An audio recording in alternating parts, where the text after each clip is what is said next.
Sebab yang layak dipuja. Kami mau bersorak tinggikan nama-Mu.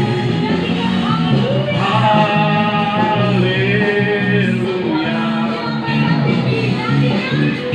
Soraklah haleluya. Soraklah haleluya. Haleluya.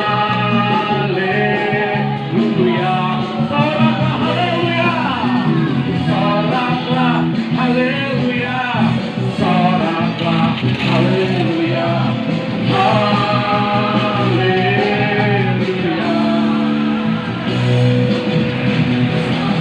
Puji syukur. Amin. Bagimu Tuhan sebab Kau yang layak, sebab Kau yang layak dipuja.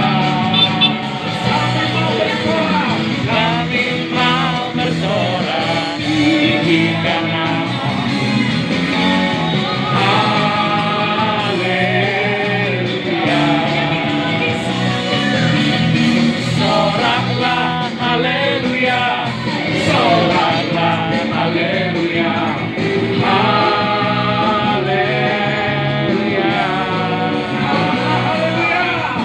Soraklah haleluya. Soraklah haleluya. Haleluya.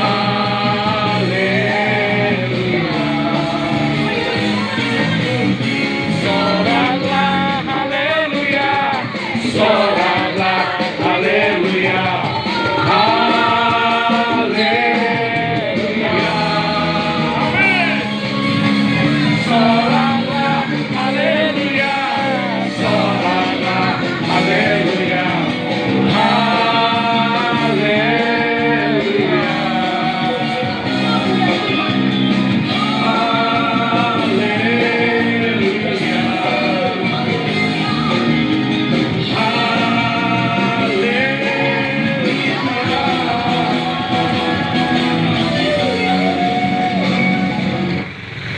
Amin, haleluya.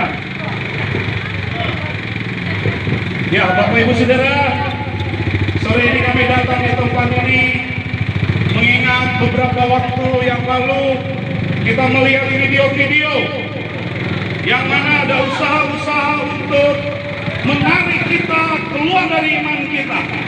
Jadi kami datang di sini untuk memberikan penguatan iman untuk semua kita.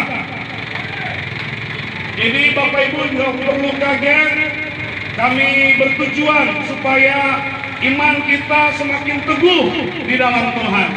Itu yang menjadi tujuan kami, dan kiranya Bapak Ibu berkenan untuk sebentar memberikan waktu sehingga di sore ini kita boleh dikuatkan dengan kebenaran firman Tuhan, supaya iman percaya kita semakin teguh kepada Tuhan kita.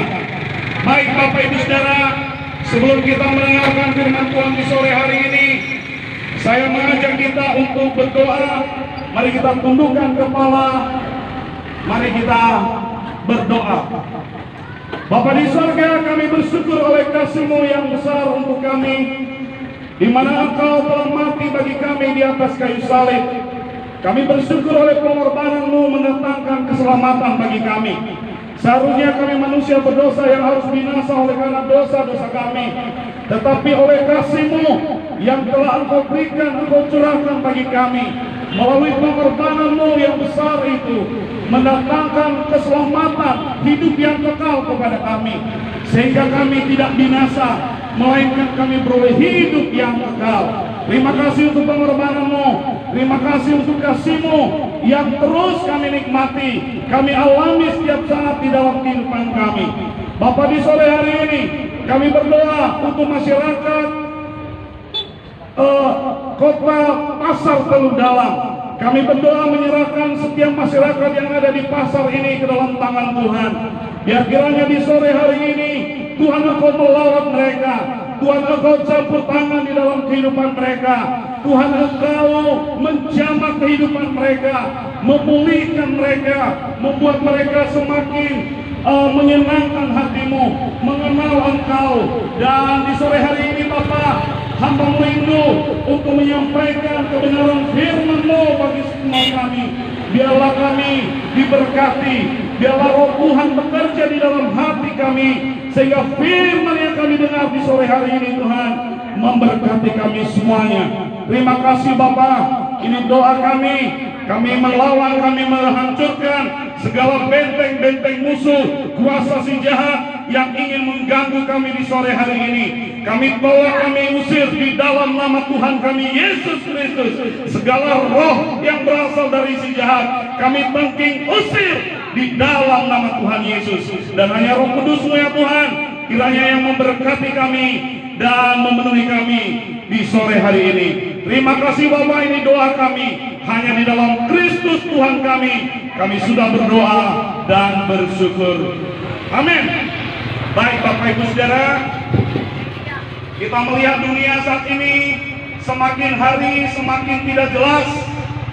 Dunia semakin hari semakin berada di dalam keadaan yang rusak parah. Kita bisa melihat tayangan di televisi hampir setiap harinya berita-berita tentang COVID-19 membuat kita semakin goncang. Kita melihat bagaimana dunia dihancurkan secara perlahan-lahan oleh virus corona.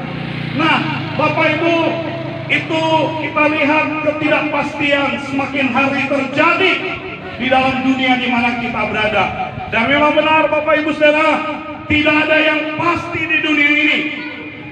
Segala sesuatunya berubah dengan cepat.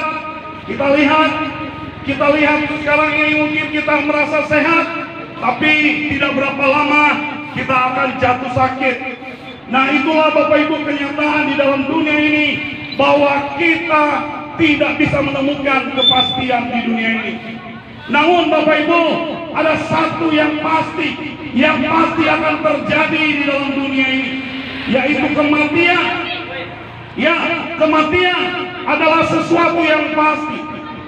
Cepat atau lambat kita akan mati Bapak Ibu Saudara. Ini adalah sesuatu yang pasti. Siapapun kita, apapun status sosial kita, suatu hari nanti kita akan meninggalkan dunia ini.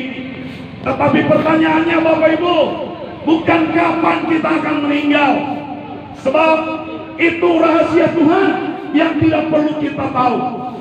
Tetapi pertanyaan pentingnya Bapak Ibu Saudara, apakah kalau kita meninggal dunia, kita sudah memiliki keyakinan bahwa kita pasti masuk surga? Ini pertanyaan yang harus kita jawab bersama. Ini pertanyaan yang harus kita tahu jawabannya. Apakah kalau kita meninggal dunia, kita pasti masuk surga? Puji Tuhan, kalau kita meninggal dunia, kita masuk surga Bapak Ibu Saudara.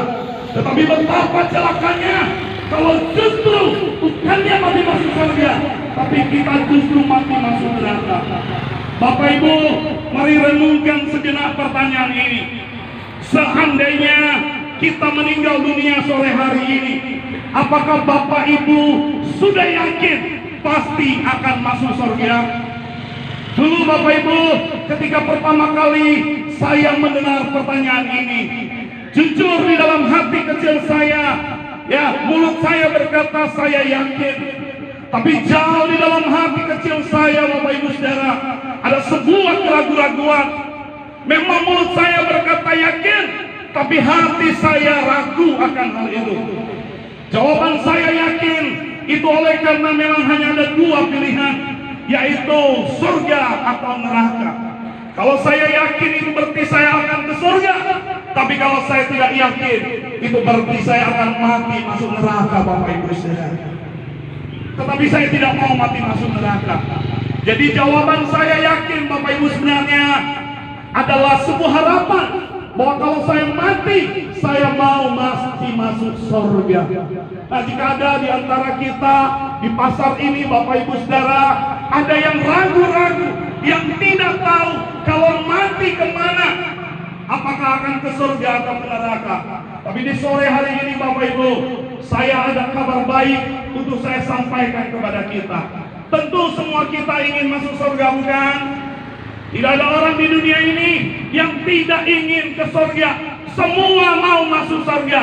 Tapi pertanyaannya Bapak Ibu Saudara, kalau seandainya kita berdiri di hadapan Tuhan dan Tuhan bertanya kepada kita, mengapa aku harus mengizinkan engkau masuk ke surgaku? Kira-kira apa jawaban kita Bapak Ibu? Tentu sebagai orang Kristen kita akan berkata, karena saya percaya Yesus, karena Yesus sudah mati untuk saya di atas kayu salib. Tetapi pertanyaannya Bapak Ibu Saudara, apakah segampang itu hanya dengan kita percaya Yesus kita masuk ke dalam surga itu? Apakah untuk masuk surga itu kita tidak perlu berbuat baik? Tapi kalau harus berbuat baik Bapak Ibu Saudara, supaya kita bisa masuk surga, pertanyaannya harus sebaik apa kita. Nah, karena itu Bapak Ibu Saudara, saya ada kabar baik yang mau saya sampaikan untuk Bapak Ibu Saudara di sore hari ini, di pasar ini. Bapak Ibu, surga tidaklah serumit yang kita pikirkan. Sebab surga itu adalah anugerah. Surga itu adalah pemberian cuma-cuma dari Tuhan. Surga tidak kita dapat oleh karena amal ibadah yang sudah kita lakukan. Surga tidak kita dapat oleh karena rajinnya kita berbuat baik. Surga tidak kita peroleh karena kita sudah sedemikian banyak berbuat baik. Tidak. Tetapi ingat Bapak Ibu Saudara, bahwa surga adalah pemberian cuma-cuma gratis dari Tuhan. Bapak Ibu tentu pernah menerima sebuah hadiah, bukan? Ketika Bapak Ibu menerima sebuah hadiah, apakah hadiah itu bayar? Tentu tidak, bukan? Gratis.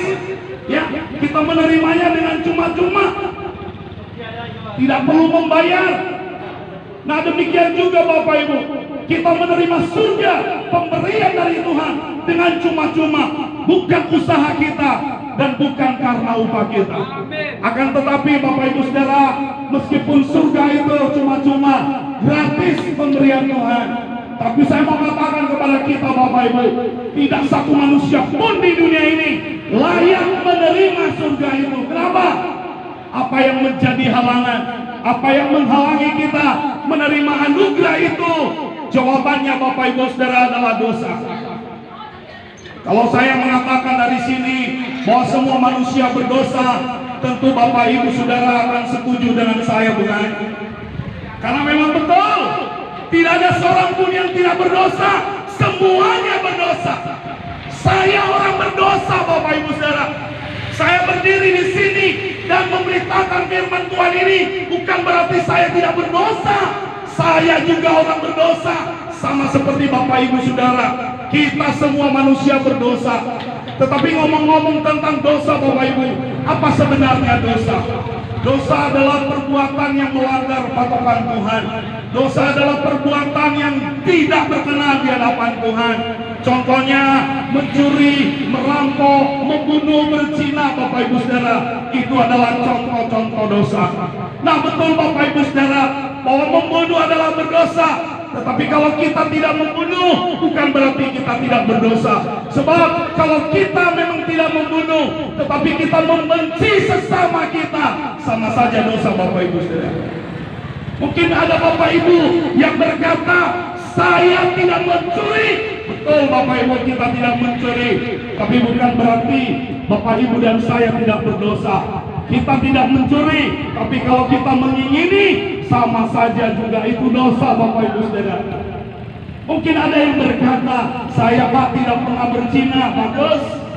Tapi dengan saudara tidak pernah berzina, bukan berarti saudara tidak berdosa. Tetapi kalau saudara mengingini, saudara berpikiran kotor, itu juga dosa Bapak Ibu Saudara. Nah, dosa bisa kita lakukan dengan pikiran kita. Dosa bisa kita lakukan di dalam hati kita Bapak Ibu Saudara. Dendam, iri hati, dengki, benci, itu semua kita lakukan di dalam hati kita. Dengan mulut kita sama Bapak Ibu, kita juga bisa melakukan dosa dengan mulut kita. Berbohong, memaki-maki, itu juga dosa. Gosip, memfitnah orang, itu juga dosa Bapak Ibu Saudara. Berbicara kotor, itu juga dosa. Nah, itulah dosa Bapak Ibu Saudara. Begitu banyak dengan perbuatan kita melakukannya setiap hari. Bahkan Bapak Ibu Saudara, saya mau memberitahukan sesuatu hal yang mungkin Bapak Ibu tidak pernah tahu. Bahwa dosa bukan hanya melakukan hal-hal yang jahat di mata Tuhan, tetapi dosa juga adalah ketika kita mengetahui yang baik, tetapi kita tidak melakukannya. Itu juga adalah dosa.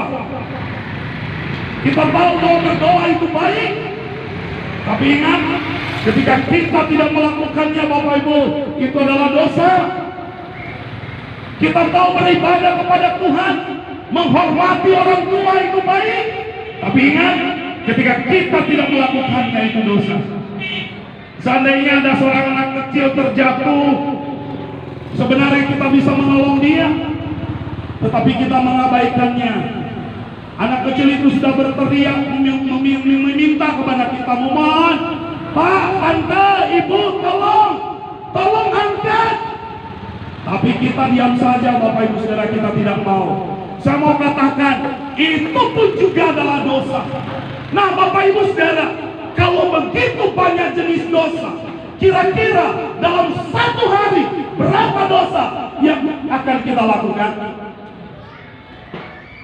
Kalau kita boleh jujur katakan Bapak Ibu, bahwa dosa yang kita lakukan di setiap harinya itu nggak bisa kita hitung. Kenapa?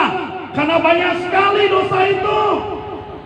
Sejak kita bangun dari tempat tidur sampai kembali lagi kita ke tempat tidur, begitu banyak dosa yang kita lakukan.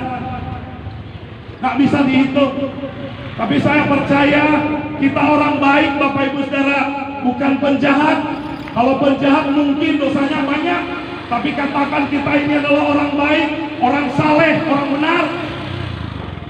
Katakan saja dalam sehari kita hanya melakukan 3 dosa dalam satu hari. Kalau dihitung Bapak Ibu Saudara, maka yang 3 itu Bapak Ibu Saudara sudah 90 dalam sebulan. Bagaimana dengan setahun? 90 dikali 12, maka sudah lebih dari 1000 Bapak Ibu. Tentu Bapak Ibu mau umur panjang.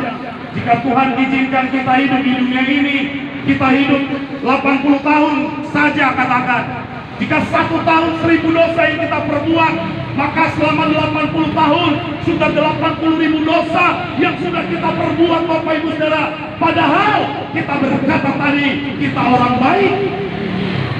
Tapi lihat Bapak Ibu, sekalipun kita merasa orang baik, ternyata kalau dihitung dengan patokan Tuhan, dosa kita banyak. Nah, apakah dengan dosa sebanyak itu kita ini merasa layak masuk surga? Mari kita jadi manusia yang sadar bahwa kita tidak layak Bapak Ibu Saudara. Inilah yang membuat kita tidak layak. Kenapa? Karena dosa-dosa kita. Nah Bapak Ibu Saudara, sebagai manusia berdosa, kita tidak dapat menyelamatkan diri kita sendiri. Seumpama kita masuk di dalam lumpur hisab, tidak mungkin untuk keluar dari dalam lumpur itu Bapak Ibu. Kita menarik rambut kita supaya kita bebas, supaya kita selamat. Tidak mungkin Bapak Ibu Saudara. Nah, dulu kita berpikir supaya kita masuk surga, kita harus rajin berbuat baik. Kita harus sebanyak-banyaknya mengumpulkan amal. Kita harus sebanyak-banyaknya beribadah. Kita harus melakukan banyak kebajikan. Tapi pertanyaan saya, camkan baik-baik Bapak Ibu Saudara. Kalau dengan kita berbuat baik, dengan kita rajin beribadah, kira-kira kita harus sebaik apa? Berapa jumlah yang cukup supaya kita bisa masuk surga? Berapa jumlah perbuatan baik yang harus kita kumpulkan Bapak Ibu supaya cukup untuk kita ke surga? Nah Bapak Ibu Saudara, sesungguhnya lebih dari menjadi baik yang diinginkan Tuhan dari kita. Ingat, yang diinginkan Tuhan lebih dari baik. Tuhan yang Dia mau dari kita Bapak Ibu adalah kita sempurna di hadapannya. Apa itu sempurna? Sempurna artinya tidak ada dosa, tidak ada cacat celah di hadapan Tuhan. Tuhan mau kita tidak bercacat di hadapannya. Tuhan mau kita sempurna di hadapannya. Tapi pertanyaannya Bapak Ibu Saudara, apakah kita ini manusia yang sempurna di hadapan Tuhan? Kalau kita sudah melihat tadi begitu banyaknya dosa kita Bapak Ibu, apakah kita masih bisa dikatakan manusia sempurna? Saya mau memberi contoh kepada kita yang menggambarkan betapa tidak sempurnanya kita sebagai manusia. Bapak Ibu Saudara, seandainya saya mau membuat telur dadar dari 10 butir telur, 1 sampai 9 telur itu baik Bapak Ibu Saudara. Lalu kemudian saya pecahkan telur yang ke-10 dan ternyata telur itu busuk. Saya mau bertanya Bapak Ibu Saudara, kalau saya tetap membuat telur dadar dari 9 telur yang baik ditambah dengan 1 telur busuk, kira-kira itu layak tidak telur dadar itu dihidangkan kepada tamu Bapak Ibu? Tentu tidak, bukan? Kenapa Bapak Ibu? Kalau kita lihat mana lebih banyak, yang baik atau yang busuk? Bukankah yang busuk cuma 1? Tapi saya mau katakan Bapak Ibu Saudara, meskipun yang busuk itu cuma 1, tetapi yang busuk itu telah mencemari, telah merusak 9 yang baik. Demikianlah hidup kita di hadapan Tuhan Bapak Ibu Saudara. Sekalipun begitu banyaknya perbuatan baik yang kita sudah perbuat, tapi saya mau katakan hanya dengan 1 dosa saja telah membuat kita tidak layak di hadapan Tuhan yang sempurna ini. Ingat Bapak Ibu, cuma 1 loh dosa yang dilakukan Adam di Taman Eden ketika ia diusir oleh Tuhan. Cuma 1 saja. Jadi Bapak Ibu Saudara, usaha kita untuk masuk surga dengan perbuatan-perbuatan baik kita, saya mau katakan Bapak Ibu, itu adalah sesuatu yang mustahil. Itu adalah sesuatu yang tidak mungkin bisa kita capai. Kenapa? Karena kita tidak pernah akan bisa sempurna di hadapan Tuhan yang maha sempurna itu. Nah, dengan cara kita mustahil masuk surga. Karena itu Bapak Ibu Saudara, saya mau mengajak kita di sore hari ini melihat cara yang berbeda, yaitu cara Tuhan. Kita sudah tahu bersama, bukan, bahwa Tuhan yang kita sembah itu memiliki sifat-sifat. Dia maha kasih, tapi dia juga maha adil Bapak Ibu Saudara.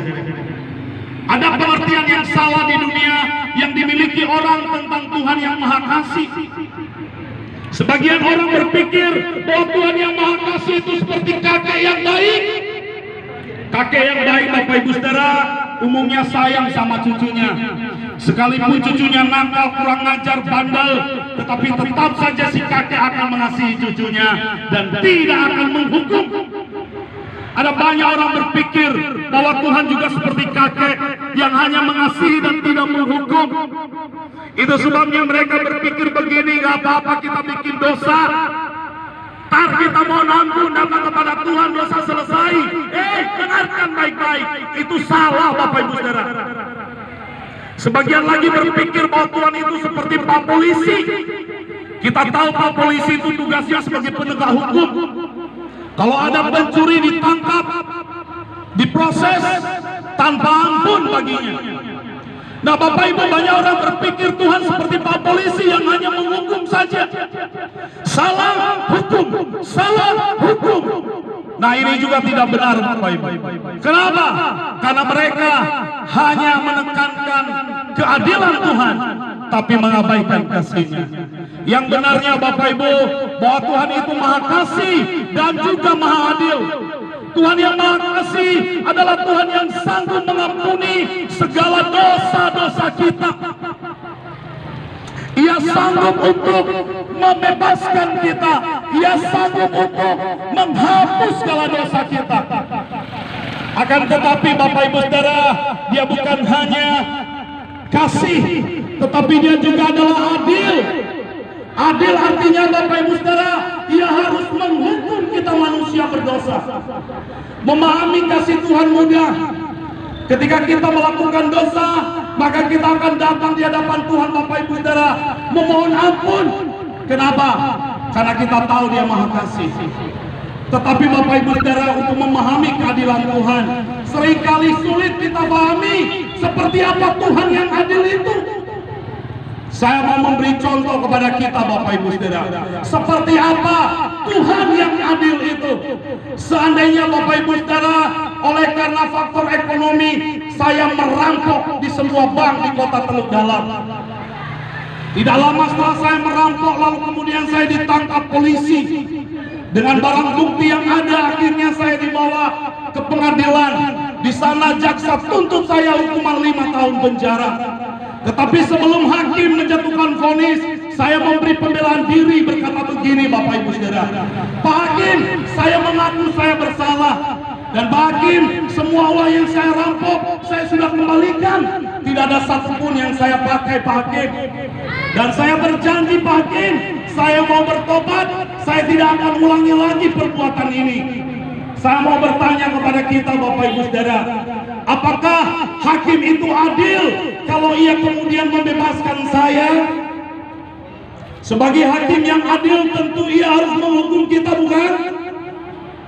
Kalau kita manusia bisa memahami arti keadilan, bahwa yang bersalah harus dihukum. Terlebih lagi Tuhan yang maha adil Bapak Ibu Saudara. Kalau selama ini kita enteng berbuat dosa, tetapi saya mau memberitahukan hukuman kita manusia berdosa di hadapan Tuhan. Upah dosa adalah maut. Apa itu maut Bapak Ibu Saudara? Adalah neraka. Tuhan yang adil akan melemparkan kita ke dalam lautan api yang menyala-nyala. Demikianlah untuk selama-lamanya kita dibinasakan olehnya, kita dijauhkan dari kasih-Nya. Nah, Bapak Ibu Saudara, kalau kita perhatikan, bukankah di sini ada masalah? Di mana letak permasalahannya Bapak Ibu? Masalahnya adalah kalau kita berkata bahwa Tuhan itu mengasihi kita, Ia mengampuni kita, Ia membebaskan kita dari dosa. Lalu pertanyaannya, bagaimana dengan keadilannya? Bukankah kalau Ia mengasihi kita berarti Dia tidak adil? Karena adil harus menghukum, karena adil Dia harus menjatuhkan hukuman bagi kita manusia berdosa. Artinya Bapak Ibu Saudara, kalau Tuhan mengasihi kita, maka Ia tidak adil. Tapi kalau Ia adil, Ia menghukum kita, maka itu berarti Tuhan tidak punya kasih. Nah, pertanyaannya Bapak Ibu Saudara, bagaimana kedua hal ini bisa bertemu antara kasih dan keadilan Tuhan? Bapak Ibu, dulu ada seorang pemimpin tentara bernama Jenderal Samilah. Jenderal ini terkenal sangat bijaksana. Bapak Ibu, suatu hari di perkemahan tempat di mana ia berjuang terjadi pencurian. Supaya tidak terulang pencurian itu Bapak Ibu Saudara, lalu kemudian jenderal itu membuat sebuah peraturan yang bunyinya kira-kira demikian: barang siapa yang mencuri harus dihukum cambuk 50 kali. Setelah sekian lama peraturan itu dibuat Bapak Ibu Saudara, amanlah perkemahan mereka, tidak terjadi pencurian Bapak Ibu. Tetapi setelah beberapa bulan, kembali seorang prajurit memberi laporan, lapor jenderal, hari ini sudah terjadi pencurian lagi di perkemahan. Mendengar itu Bapak Ibu Saudara, jenderal itu memberi perintah kepada prajurit itu untuk mencari pencuri itu sampai ketemu, dan ia tidak boleh kembali sebelum menemukannya. Lalu kemudian prajurit itu mencari pencuri itu bersama dengan teman-temannya. Mereka menggeledah seluruh perkemahan dan tidak sia-sia pekerjaan keras mereka Bapak Ibu. Mereka membuahkan hasil, pencurinya tertangkap. Nah, berita tertangkapnya pencuri itu sampai di telinga jenderal itu Bapak Ibu Saudara. Tetapi betapa kagetnya jenderal itu ketika mengetahui pencurinya yang tidak lain, tidak bukan, adalah mamanya sendiri. Jenderal yang bijaksana itu Bapak Ibu Saudara diperhadapkan dengan makan buah si malakama. Di satu sisi ia mengasihi ibunya, tapi di sisi lain ia sudah membuat peraturan bahwa ia harus menghukum pencuri. Sepanjang malam dia tidak bisa tidur Bapak Ibu Saudara. Tetapi keesokan harinya semua orang sudah berkumpul di lapangan menyaksikan penghukuman yang akan segera dilaksanakan. Ibunya yang mencuri ditaruh di tengah-tengah lapangan dengan tangan terikat. Ia malu melihat orang banyak. Tetapi tiba-tiba jenderal itu berkata, hukuman dimulai. Ada seorang algojo yang memegang cambuk besar mulai menghitung 1, 2. Tapi sebelum hitungan yang ketiga, Bapak Ibu, jenderal itu mengangkat tangannya dan berkata, hentikan. Semua orang bertanya mengapa dihentikan. Tetapi sesuatu yang mengejutkan dilakukan oleh jenderal itu. Ia maju ke depan, Bapak Ibu Saudara, dan mengangkat mamanya yang tertunduk, membuka tali di tangan mamanya, memeluknya dan berkata, Mama, aku mengasihi engkau, aku tidak akan menghukum engkau. Lalu kemudian ia berkata kepada semua orang, kalian tahu betapa aku mengasihi ibuku dan aku tidak akan menghukum dia. Tetapi oleh karena saya sudah membuat peraturan dan saya harus berlaku adil karenanya, maka saya bersedia menggantikan hukuman ibu saya. Ia membuka bajunya, Bapak Ibu Saudara, dan memberikannya kepada mamanya. Lalu kemudian dia berlutut dan memberi perintah kepada algojo itu untuk mencambuk dia. Jenderal itu dicambuk dan dicambuk 50 kali sampai ia menyelesaikan penghukuman itu, Bapak Ibu Saudara. Badannya berdarah-darah, terluka oleh karena cambukan. Ibunya yang ada di pinggir lapangan hanya menangis terisak-isak. Seharusnya dia yang dihukum oleh karena kesalahannya, tetapi anaknya sudah menggantikan dia. Bapak Ibu Saudara, di dalam kisah nyata ini kita bisa melihat bahwa kasih dan keadilan bisa bertemu. Jenderal itu tetap menyatakan kasihnya kepada ibunya, tetapi juga keadilan bisa ditegakkan. Kenapa? Karena ada pengorbanan. Dan inilah yang telah dilakukan oleh Tuhan kita. Ia mengorbankan dirinya menjadi manusia di dalam Yesus Kristus. Dia adalah Tuhan yang menjadi manusia. Apa yang dilakukan oleh Yesus Kristus, Bapak Ibu Saudara? Yesus Kristus mati di atas kayu salib untuk menanggung, untuk menjalani seluruh hukuman dosa kita. Dia yang tidak mengenal dosa telah menjadi dosa karena kita. Segala dosa kita ditimpakan kepada Yesus. Oleh bilur-bilurnya kita disembuhkan. Yesus yang tidak berdosa menjadi dosa karena kita, Bapak Ibu Saudara, supaya ia menanggung seluruh hukuman dosa kita. Dan Bapak Ibu Saudara, di atas kayu salib itu, sebelum Yesus Kristus mati, dia berkata, sudah selesai. Apa artinya, Bapak Ibu? Ia sudah menyelesaikan seluruh hukuman atas dosa kita. Ia sudah membayar lunas seluruh hutang dosa kita. Bapak Ibu Saudara, Yesus menanggung hukuman dosa itu dan menyelesaikannya satu kali dan untuk selama-lamanya dengan persembahan darahnya, Bapak Ibu Saudara. Kemudian Yesus mati dan dikuburkan. Tetapi pada hari yang ketiga, Bapak Ibu Saudara, Yesus Kristus bangkit, naik ke surga, dan dari surga ia menawarkan kita anugerah hidup yang kekal. Anugerah hidup yang kekal itu, Bapak Ibu, bisa kita terima dengan iman. Apa itu iman, Bapak Ibu Saudara? Iman adalah ibarat kunci untuk membuka pintu surga. Jadi kalau Bapak Ibu mau masuk surga, Bapak Ibu harus punya kuncinya. Kuncinya adalah iman. Itu sebabnya Yesus berkata, imanmu menyelamatkanmu. Nah, Bapak Ibu Saudara, seandainya Bapak Ibu keluar dari dalam rumah, tentu pintu-pintu dikunci. Jika kebetulan tidak ada satu orang pun di dalam rumah, dan Bapak Ibu membawa satu rangkaian kunci, saya mau bertanya, Bapak Ibu Saudara, ketika Bapak Ibu mau hendak masuk lagi ke dalam rumah, berapa kunci yang akan dipakai untuk membuka pintu itu? Meskipun bawa banyak kunci, tentu hanya memakai satu kunci, bukan? Nah, demikian juga untuk masuk surga, Bapak Ibu Saudara, hanya ada satu iman yang benar, yaitu iman yang menyelamatkan. Sedangkan kunci-kunci lainnya adalah iman yang tidak menyelamatkan. Apa itu iman yang tidak menyelamatkan, Bapak Ibu?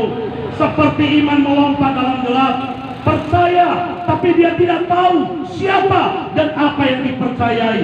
Pokoknya percaya, hanya ikut-ikutan. Banyak orang Kristen punya iman seperti ini, Bapak Ibu.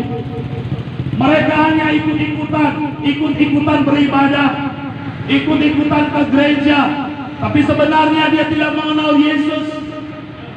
Dia tidak tahu tentang siapa Yesus. Dia tidak punya hubungan pribadi dengan Yesus. Hanya ikut-ikutan, Bapak Ibu Saudara. Ini iman yang tidak menyelamatkan.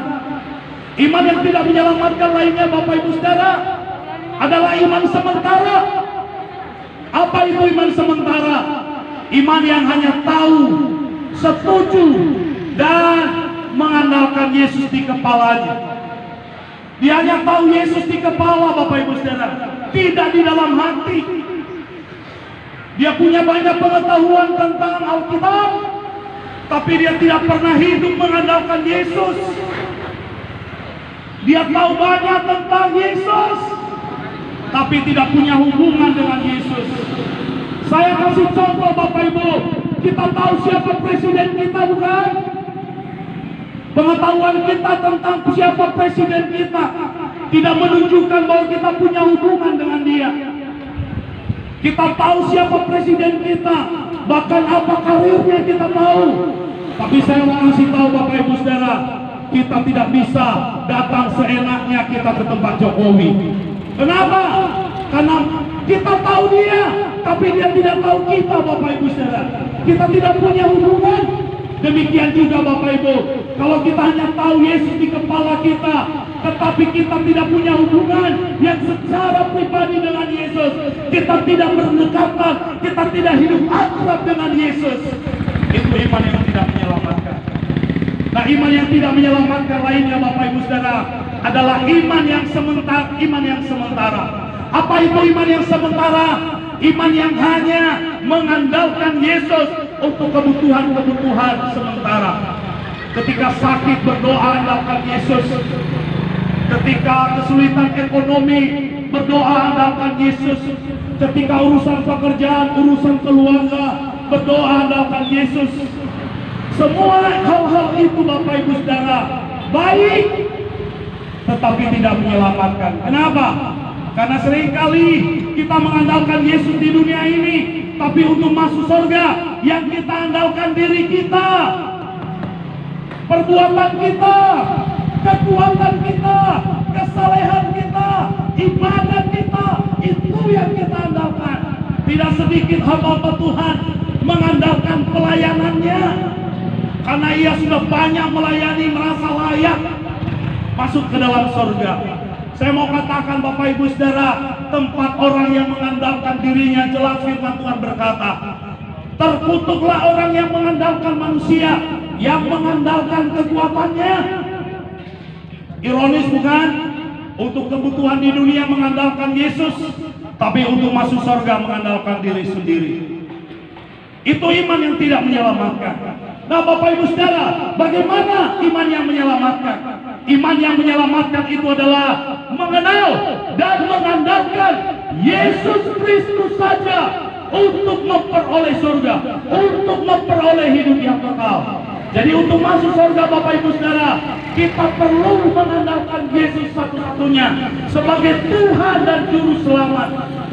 Bapak Ibu, seperti apa mengandalkan Yesus? Saya mau memberikan contoh kepada kita, Bapak Ibu. Seandainya kita naik sebuah kapal, dan Bapak Ibu Saudara, ketika kita naik kapal itu, Bapak Ibu Saudara, kapal itu tenggelam. Tetapi syukur, Bapak Ibu Saudara, ketika kapal itu tenggelam, kita masih bisa bertahan karena kita memegang sebalok kayu. Kita memegang sebalok kayu, Bapak Ibu Saudara. Kita tidak tahu apakah hidup atau mati, tetapi kita tetap berpegang pada balok itu. Tapi Bapak Ibu Saudara, tiba-tiba sebuah kapal penolong datang. Ketika kapal itu datang, Bapak Ibu Saudara, dan seseorang mengulurkan tangan dan berkata kepada kita, ayo naik, ayo naik. Bapak Ibu, saya mau bertanya, kita semuanya. Seandainya kita yang berada di tengah laut itu ditanya oleh orang itu, diajak oleh orang itu untuk naik, apa yang kita lakukan Bapak Ibu Saudara? Tentu kita harus mengulurkan tangan, bukan? Amin. Kita harus mengulurkan tangan kita. Terus kayu yang kita pegang tadi diapain Bapak Ibu? Tentu kita harus lepaskan untuk kita bisa naik ke atas perahu itu, ke atas kapal itu. Kita harus melepaskan pegangan yang kita pegang dan menyerahkan diri. Demikian juga Bapak Ibu Saudara, kalau Bapak Ibu mau masuk surga, mau diselamatkan oleh Yesus, maka yang perlu Bapak Ibu lakukan adalah hanya dengan menyerahkan diri kepada Yesus. Hanya dengan menyerahkan diri kepada Yesus Kristus. Sedangkan pengandalan diri selama ini silakan dilepaskan. Kalau selama ini Bapak Ibu mengandalkan perbuatan baik untuk masuk surga, kalau selama ini Bapak Ibu merasa diri sebagai orang yang sudah banyak berbuat amal, sekarang tinggalkan itu Bapak Ibu dan serahkan hidup kepada Yesus Kristus. Kenapa? Karena hanya Yesus juru selamat. Karena hanya Yesus satu-satunya juru selamat dunia yang dapat membebaskan kita, yang dapat melepaskan kita dari dosa. Dia adalah Tuhan, Dia adalah Raja, pemilik dunia ini yang harus diandalkan.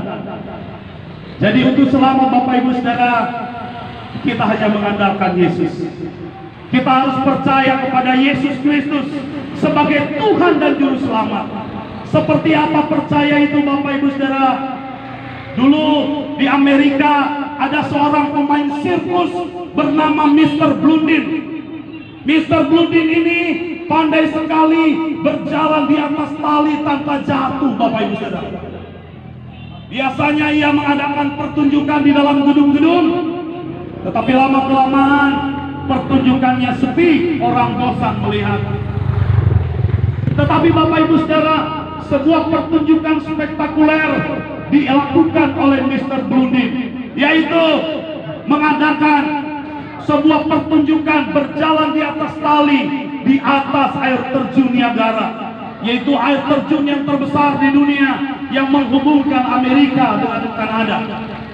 Nah Bapak Ibu Saudara, seorang pembawa acara bertanya kepada para penonton yang sudah berkumpul dari berbagai tempat, saudara-saudara, apakah saudara percaya bahwa Blondin bisa berjalan dari sini menuju ke seberang dengan selamat? Sebagian orang Bapak Ibu Saudara belum lihat sudah berkata percaya, percaya. Tapi sebagian lagi memakai akalnya.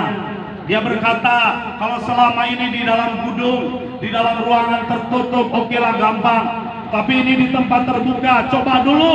Kalau nanti kamu bisa, kami baru percaya. Lalu kemudian Bapak Ibu Saudara, Blondin pun memberikan pertunjukan pertamanya, berjalan di atas tali itu. Dan luar biasa Bapak Ibu Saudara, dengan perlahan-lahan dan dengan penuh kehati-hatian, Mr. Blondin sampai di seberang dengan selamat. Tepuk tangan meriah diberikan kepada Mr. Blondin. Lalu kali kedua Bapak Ibu Saudara, pembawa acara berkata lagi, kali ini Blondin akan berjalan dari sana menuju kemari. Kalau tadi hanya sendirian, tetapi kali ini di pertunjukan yang kedua, ia akan mendorong sebuah gerobak dengan dimuati 50 kg pasir. Apakah saudara-saudara percaya bahwa dia bisa melakukannya? Mendengar itu sebagian orang berkata percaya, percaya. Belum lihat sudah percaya. Tetapi sebagian orang lagi Bapak Ibu berkata begini, wah kalau tadi gampang, tapi kalau sekarang harus bawa beban, wah itu tidak mudah. Tapi silakan coba dulu, kalau nanti bisa baru kami percaya.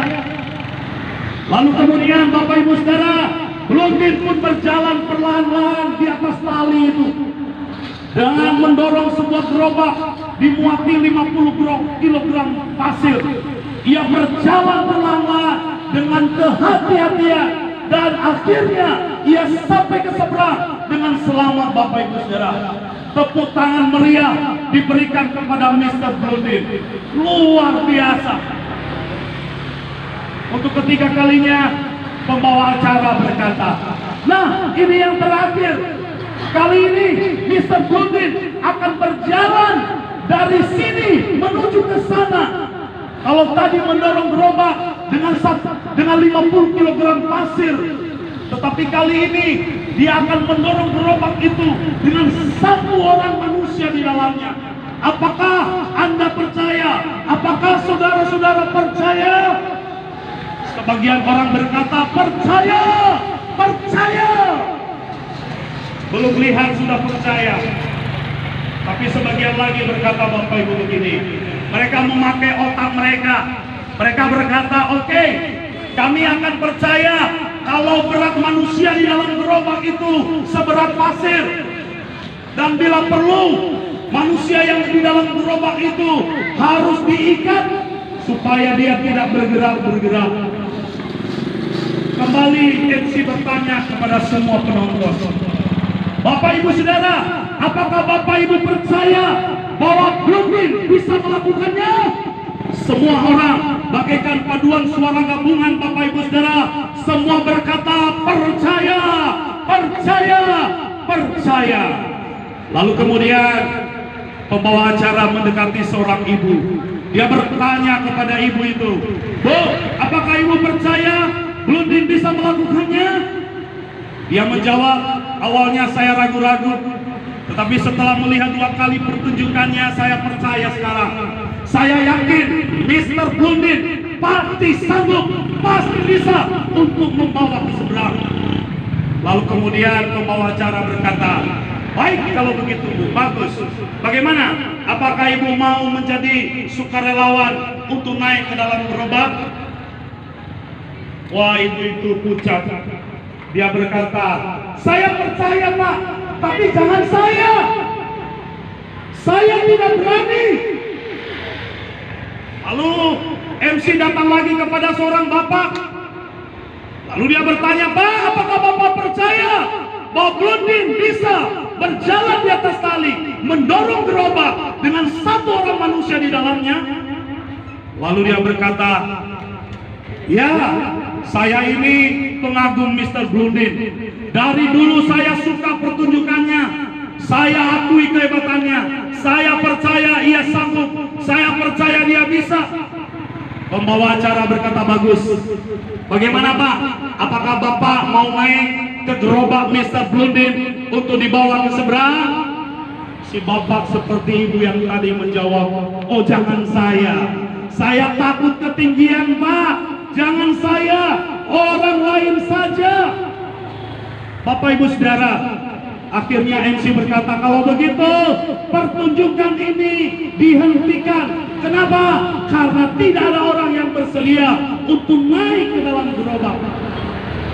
Lalu kemudian Bapak Ibu Saudara, di tengah-tengah kerumunan orang yang kecewa itu, ada seorang anak kecil mengangkat tangan dan berkata, saya mau ikut. Anak kecil itu pun masuk ke dalam gerobak Mr. Blondin. Lalu kemudian tanpa bertanya, Mr. Blondin mendorong gerobak itu, berjalan di atas tali itu, dan akhirnya selamat sampai di seberang. Bapak Ibu Saudara, ada seorang wartawan yang meliput acara itu bertanya kepada anak kecil itu, hei anak kecil, siapa kamu? Kenapa kamu berani? Semua orang di sini tidak ada yang berani. Tetapi kenapa kamu berani? Anak kecil itu menjawab, untuk apa saya takut? Saya ini anak Mr. Blondin. Saya percaya bapak saya tidak akan mencelakakan saya. Bapak Ibu, coba kita lihat apa perbedaan antara iman penonton dengan iman si anak. Bukankah baik penonton maupun si anak sama-sama percaya? Tapi apa yang membedakannya Bapak Ibu Saudara? Penonton hanya percaya di mulut, penonton hanya percaya di kepala. Tetapi anak kecil ini percaya dengan segenap hati, dan itu sebabnya ia menyerahkan dirinya, menaruh dirinya kepada blondin, menyerahkan dirinya kepada bapaknya. Bapak Ibu, bukankah juga kita berkata percaya Yesus? Saya takut percaya kita kepada Yesus hanya di bibir, percaya kita kepada Yesus hanya di kepala kita, dan tidak pernah sampai di hati kita. Kita percaya kepada Yesus hanya sebatas mulut kita. Bapak Ibu, kalau Bapak Ibu percaya kepada Yesus, ingin mau menerima hidup yang kekal dari Yesus, maka itu berarti Bapak Ibu mau menyerahkan hidup kepada Yesus dengan segenap hati. Bapak Ibu, itulah kira-kira kabar baik yang ingin kami sampaikan di tempat ini. Apakah Bapak Ibu memahaminya? Apakah Bapak Ibu mengerti cerita yang saya sampaikan di sore hari ini? Terima kasih Bapak Ibu, saya percaya Roh Kudus bekerja di dalam hati kita, memberi kita pengertian, memberi kita akal budi, sehingga kita bisa mengerti apa yang disampaikan kepada kita. Nah Bapak Ibu Saudara, ya, saya mau bertanya kepada kita. Dari tadi saya berbicara tentang surga kepada kita. Dari tadi saya berbicara tentang anugerah hidup yang kekal kepada kita. Jika anugerah hidup yang kekal itu ditawarkan kepada kita di sore hari ini Bapak Ibu, apakah Bapak Ibu mau menerimanya? Apakah Bapak Ibu mau? Silakan jawab dengan hatinya Bapak Ibu. Kalau ada Bapak Ibu di tempat ini yang mau menerima anugerah hidup yang kekal, mau masuk surga, Bapak Ibu Saudara, jawab itu di dalam hati. Nah, izinkan saya menjelaskan apa artinya kita menerima anugerah hidup yang kekal. Artinya Bapak Ibu Saudara, itu berarti kita bersedia untuk menerima Yesus Kristus, Sang Pemberi anugerah hidup yang kekal itu. Menerima anugerah hidup yang kekal itu berarti bukan hadiahnya yang kita mau, tetapi pemberi dari hadiah itu, yaitu Yesus Kristus, kita terima di dalam hidup kita. Arti menerima itu Bapak Ibu Saudara, itu berarti kita bersedia untuk mengalihkan dari pengandalan diri kita. Kalau selama ini yang kita andalkan adalah perbuatan kita, kalau selama ini kita mengandalkan amal ibadah kita, maka hari ini Bapak Ibu Saudara, mari kita mengandalkan Yesus. Mari kita menjadikan Yesus sebagai juru selamat kita. Sebab hanya Yesus satu-satunya juru selamat. Firman Tuhan berkata, dan keselamatan tidak ada di dalam siapapun juga. Sebab di bawah kolong langit ini tidak ada nama lain yang diberikan kepada manusia yang bolehnya kita dapat diselamatkan. Jadi Bapak Ibu Saudara, mari kita menjadikan Yesus sebagai satu-satunya juru selamat kita yang menyelamatkan kita dari maut.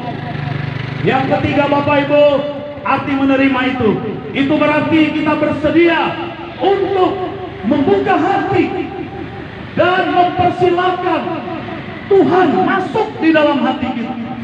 Kita mau mempersilahkan Yesus Kristus masuk menempati hati kita, supaya Ia menjadi Tuhan, supaya Ia menjadi Raja yang berkuasa berdaulat atas kehidupan kita Bapak Ibu. Dan yang terakhir, arti menerima itu Bapak Ibu, itu berarti kita bersedia untuk bertobat. Apa artinya bertobat Bapak Ibu Saudara? Bertobat bukan menyesali dosa, tetapi bertobat adalah berhenti berbuat dosa. Bertobat adalah meninggalkan hidup lama, kembali kepada pencipta kita. Bertobat adalah meninggalkan segala perbuatan yang mencicikkan Tuhan. Bertobat adalah berhenti melakukan kejahatan. Nah Bapak Ibu Saudara, mari kita bertobat. Dan selanjutnya, mari kita mengikuti Yesus Kristus. Mari kita menjadi pengikut-pengikut Kristus. Mari kita menyerahkan hidup kita kepada Yesus dan mengikuti Yesus setia selama-lamanya. Itulah kira-kira Bapak Ibu Saudara arti kalau kita mau menerimanya. Menerima anugerah hidup yang kekal ini tidak menerimanya dari saya, Bapak Ibu Saudara, karena saya bukan Kristus, tetapi saya hanya hamba Kristus yang tidak berguna.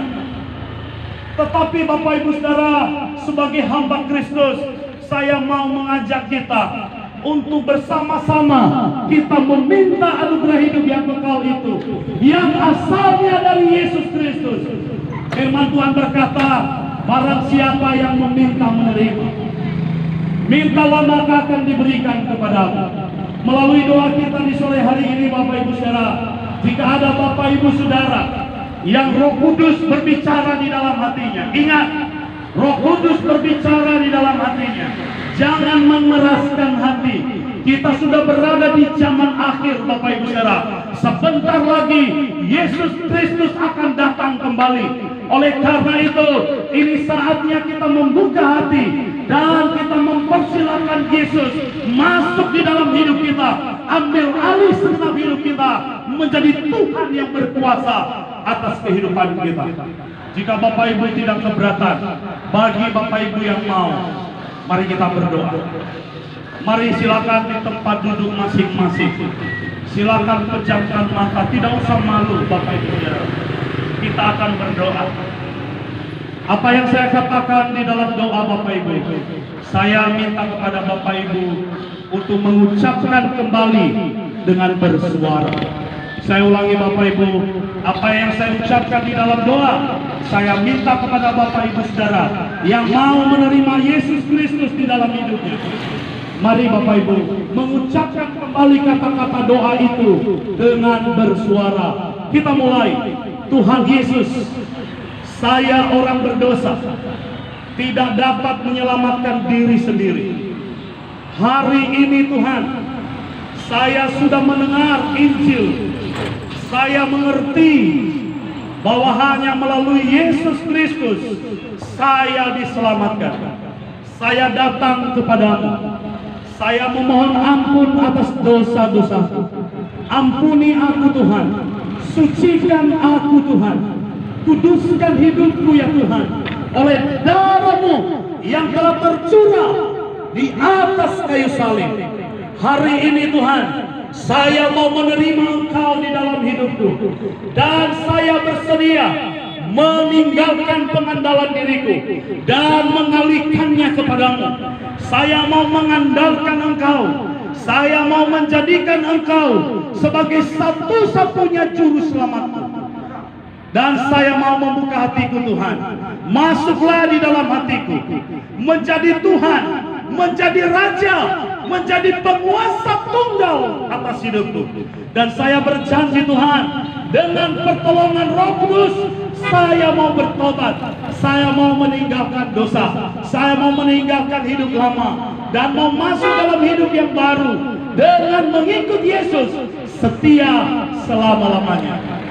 Dengan mulutku aku mengaku Yesus adalah Tuhan, dan dengan hatiku aku percaya bahwa Dia telah bangkit dari antara orang mati, dan sesuai dengan janji-Mu Tuhan, hari ini saya percaya saya sudah mempunyai hidup yang kekal. Terima kasih Tuhan.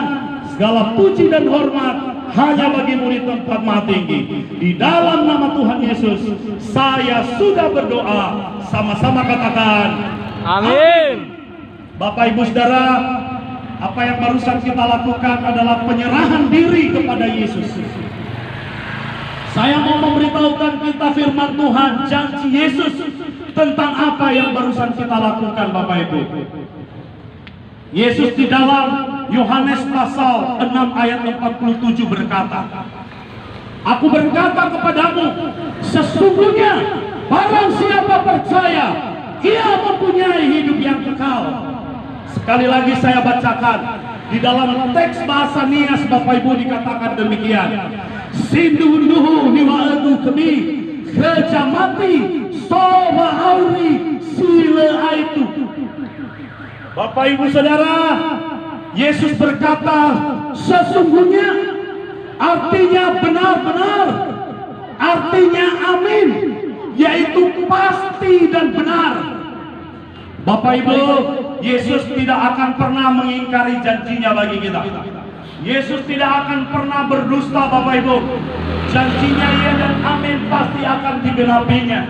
Yesus berkata, aku berkata kepadamu, sesungguhnya barang siapa percaya, ia mempunyai hidup yang kekal. Artinya Bapak Ibu, ketika kita percaya kepada Yesus, yaitu kita percaya dengan karya pengorbanannya di atas kayu salib, kita percaya bahwa Dia adalah Tuhan yang telah turun ke dalam dunia untuk menebus kita manusia berdosa, untuk menyelamatkan kita, untuk menanggung dosa-dosa kita di atas kayu salib. Dan barang siapa yang percaya kepadanya, yaitu yang menerima Dia, Bapak Ibu Saudara, Yesus berkata, ia mempunyai hidup yang kekal. Artinya mempunyai hidup yang kekal, artinya dia pasti masuk surga. Bukan saya yang mengatakannya, Bapak Ibu, tetapi Yesus yang berkata, pasti, bukan mudah-mudahan.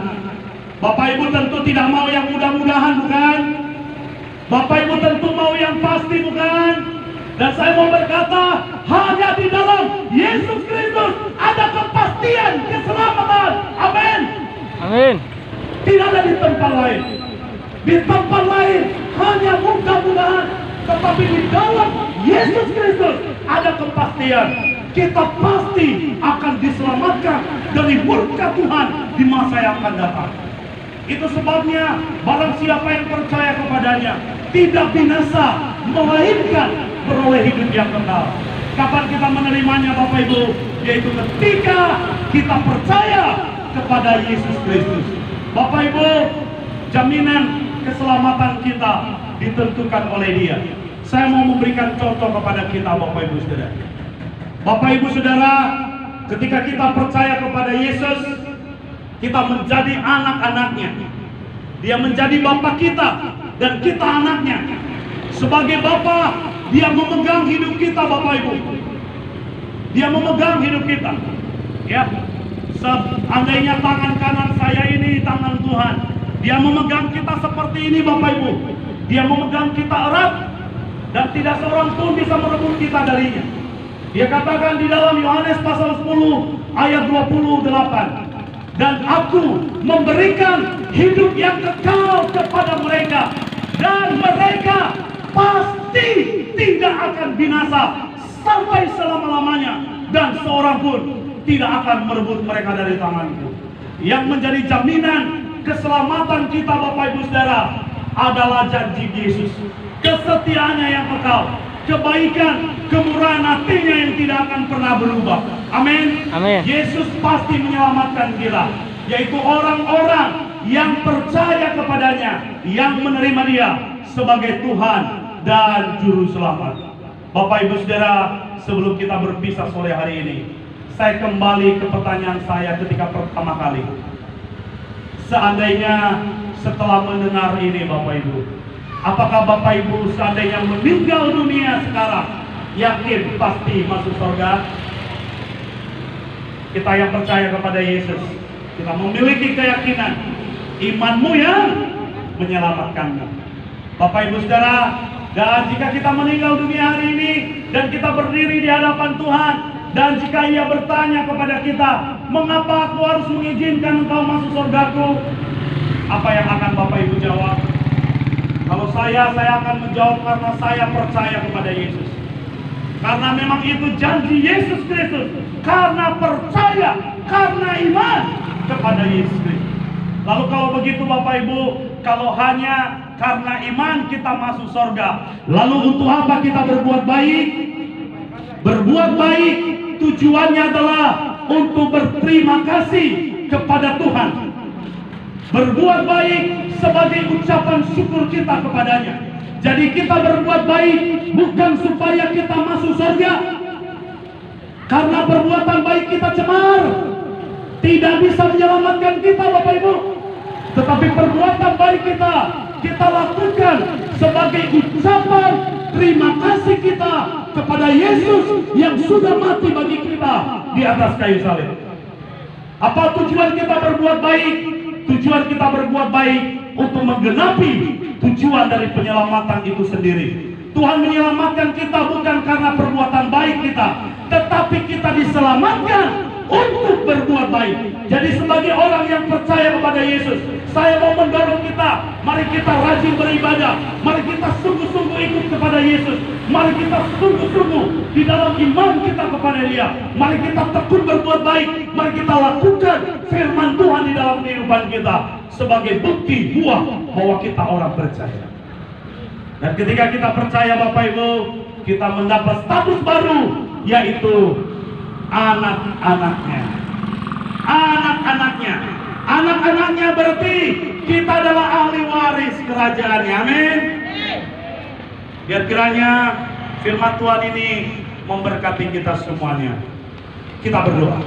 Bapa di surga, terima kasih kesempatan yang Kau berikan bagi hamba-Mu yang tidak berguna ini, untuk menyampaikan kabar baik bagi Bapak, Ibu, Saudara di pasar ini.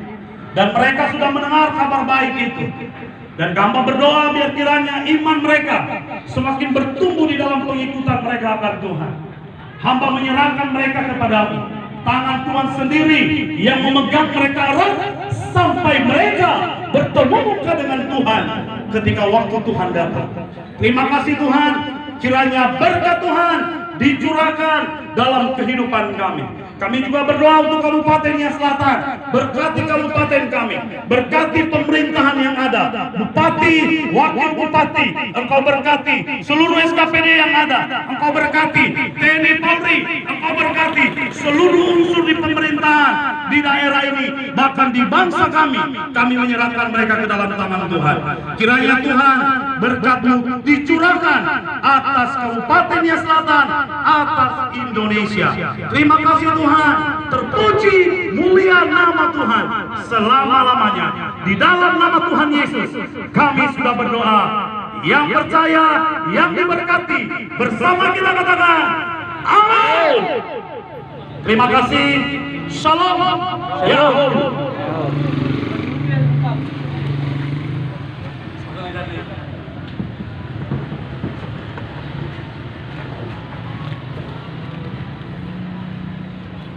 Udah.